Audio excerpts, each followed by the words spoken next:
Olá, meus amigos, muito bom dia. Estamos juntos mais uma vez para mais um vídeo. Estamos lá no YouTube, canal Antônio Lima Braga Júnior. Estamos no Instagram, também estamos no Facebook. Você que nos acompanha no Facebook pode ler a Bíblia junto comigo durante todos os dias. E aos domingos a gente se encontra aqui para um bate-papo, ok? Nós chegamos ao 8º capítulo do livro de Atos. A partir daqui o foco do livro muda um pouquinho. Dos capítulos 1 ao 7, vimos basicamente sobre o poder e o progresso da igreja. Já entre os capítulos 8 até os 12, mais ou menos, veremos sobre a expansão da igreja e as suas perseguições.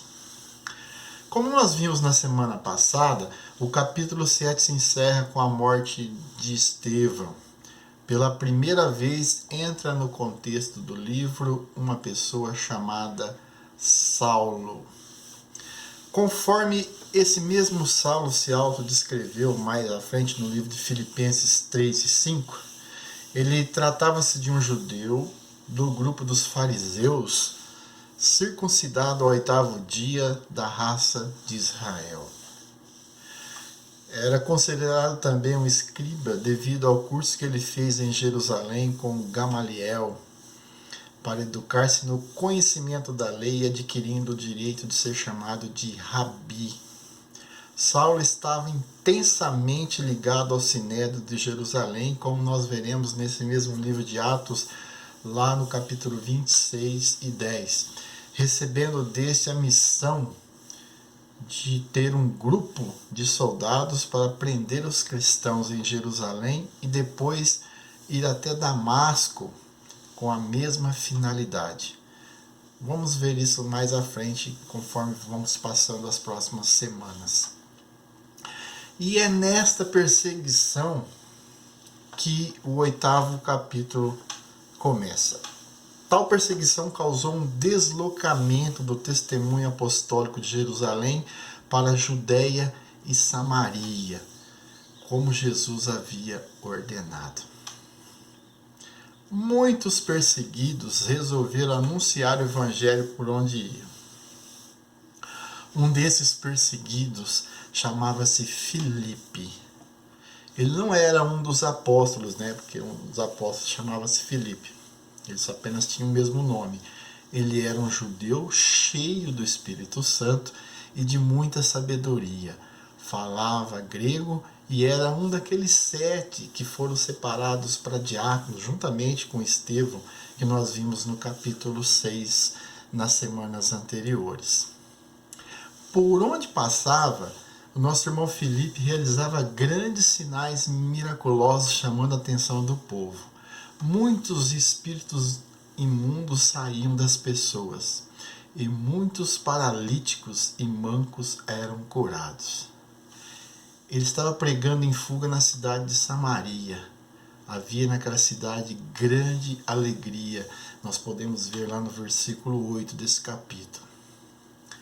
Vendo tudo aquilo, estava um ilusionista chamado Simão. Esse camarada vivia com truques iludindo o povo e ainda se auto-intitulava profeta abençoado por Deus.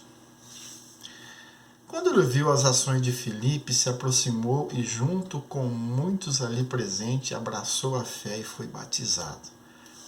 E aí ele passou a acompanhar Filipe nas suas ações. Acontece que a sua conversão estava limitada, ela não era legítima. Ele tinha interesses pessoais. Isso ocorre também nos dias de hoje. A religião, meus amigos, é tratada como mercadoria. Ela tem sido um câncer nos dias atuais. Estão vendendo cargos nas igrejas. Estão dando oportunidade para as pessoas pregarem sem nenhuma intenção de evangelização, e sim de crescimento pessoal. Muitos cantores estão vindo para o meio evangélico gravarem seus CDs em busca de novos públicos, de novas vendas. Me perdoa o termo CD, que já está ficando antigo, mas que eles estão divulgando as suas carreiras, saindo do mundo secular e vindo para o mundo cristão, apenas com interesses pessoais. Estão dando oportunidades para quem tem status. O real motivo do Evangelho está em segundo plano em muitas igrejas. Como havia muitas pessoas que abraçaram a fé, foram para lá Pedro e João. Quando lá chegaram, oraram pelos novos cristãos daquele lugar. Devemos lembrar que eles estavam em Samaria. Certa feita, o nosso irmão João perguntou a Jesus se deveria pedir que descesse fogo do céu para consumir uma aldeia samaritana que se recusava a recebê-los. Está lá em Lucas 9, 51 e 55. Agora ele chega junto com Pedro para orar por eles. Realmente eles estavam compreendendo o verdadeiro sentido do ministério de Jesus Cristo. O amor. Dos versículos 14 a 17, podemos entender que, embora os samaritanos já tivessem sido batizados em água, conforme o versículo 12, o dom do Espírito Santo só foi alcançado quando Pedro e João impuseram-lhe as mãos. O Espírito Santo ele é ofertado quando se crê. Mas nessa circunstância era necessário primeiro uma identificação dos samaritanos com os apóstolos e com a igreja de Jerusalém, pois existia uma rivalidade antiga entre os judeus chamados de puros e os samaritanos chamados de mestiços, que eram do reino do norte e com a tomada pelos assírios eles se misturaram, enfim. Eles não tinham uma relação muito legal entre judeus e samaritanos. E o cristianismo não poderia ter uma segregação. A união entre os povos seria imprescindível para o crescimento da igreja. Então houve a necessidade que o Espírito Santo fosse trazido para aquele povo. Não dava tempo de esperar que as pessoas buscassem. Então Pedro e João chegaram lá para impor as mãos mesmo, para que as pessoas recebessem o Espírito Santo. Pedro e João, eles impõem as mãos e as pessoas recebiam o Espírito Santo. Isso chamou a atenção de Simão, o mágico recém-convertido, que viu e gostou e desejou o mesmo poder para ele, estando disposto inclusive a pagar por isso.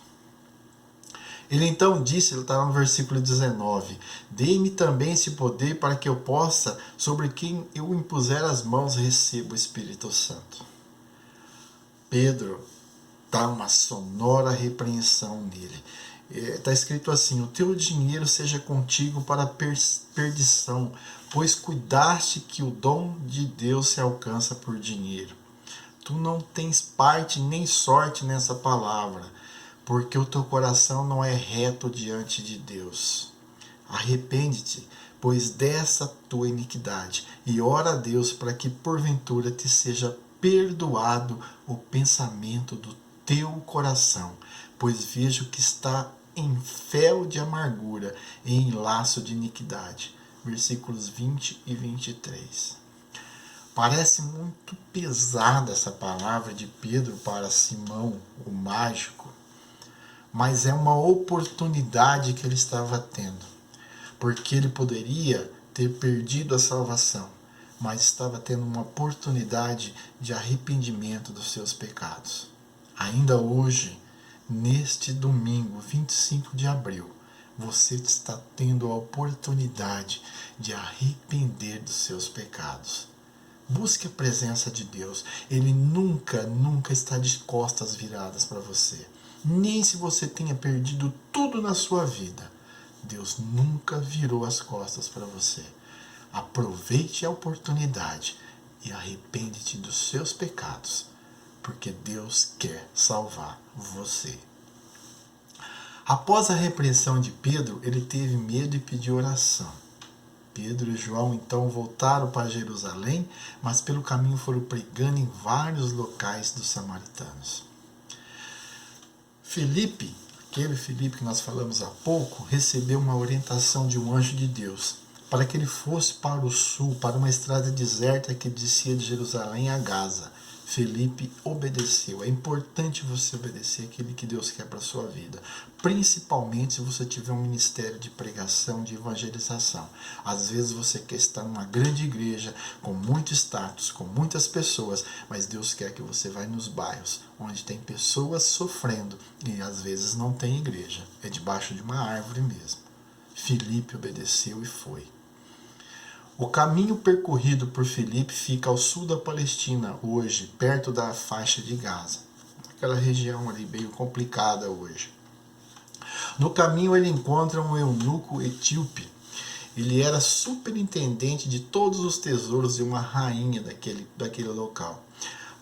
A região dele não era exatamente onde está a Etiópia hoje, e sim Assuã, hoje fica no Egito. Ali próximo, mas fica no Egito. Mas o que importa não é o local, e sim o relato de como começou o crescimento da igreja. O eunuco estava lendo o Antigo Testamento em voz alta, que era muito comum naquele tempo. Ele lia o livro de Isaías, capítulo 53. Se você tiver oportunidade, faça isso. Leia como ele também leu. Felipe então se aproximou e perguntou se ele entendia o que lia. Aí o eunuco disse que não, e que precisava de alguém que explicasse para ele. Olha só que lição de humildade, né? O camarada era responsável pelas finanças de uma rainha e teve a humildade de pedir explicação para alguém, pois não estava atendendo, né? Muitas vezes nós temos um orgulho imbecil e deixamos de compreender aquilo que nós precisamos. Então, Felipe, aproveitando a oportunidade, anunciou-lhe Jesus, que ele ainda não conhecia. A oportunidade de anunciar Jesus deve ser sempre aproveitada, mas eu quero salientar, não deve ser usada de maneira grosseira e inconveniente. Como seria isso? Eu não posso anunciar a palavra de Deus nos lugares aonde onde não cabe isso. Por exemplo, se eu estou sendo pago para trabalhar, eu deixo de trabalhar para ficar falando. Eu tenho que anunciar a palavra de Deus quando o Espírito Santo te direciona para alguém, quando você vê que existe a oportunidade de você fazer sem você ser inconveniente. Eu não posso trabalhar, por exemplo, numa repartição pública ou num consultório médico e todo mundo que chegar eu parar para ficar anunciando Jesus Cristo e quem está me pagando ficar no prejuízo. Jesus não quer isso. Jesus quer que você anuncie a palavra dele nas oportunidades que vão e com certeza vão surgindo pelo caminho. Eles prosseguiam viagem até o ponto em que encontraram água e o eunuco manifestou o desejo de ser batizado, e assim foi feito por Felipe. Quando saíram da água, o Espírito do Senhor arrebatou Felipe repentinamente. O eunuco não mais viu Felipe, mas prosseguiu seu caminho cheio de alegria. Felipe, ele pregou o evangelho em todas as cidades ao longo do litoral até chegar em Cesareia. Há quem diga que ele fixou morada lá porque teve outros relatos dele depois de muitos anos naquele local. Não importa a situação, Deus sempre te oferece as ferramentas certas, desde que o seu coração esteja aberto para aceitar os seus desígnios. Uma boa tarde. Que a paz do nosso Senhor Jesus Cristo esteja com todos.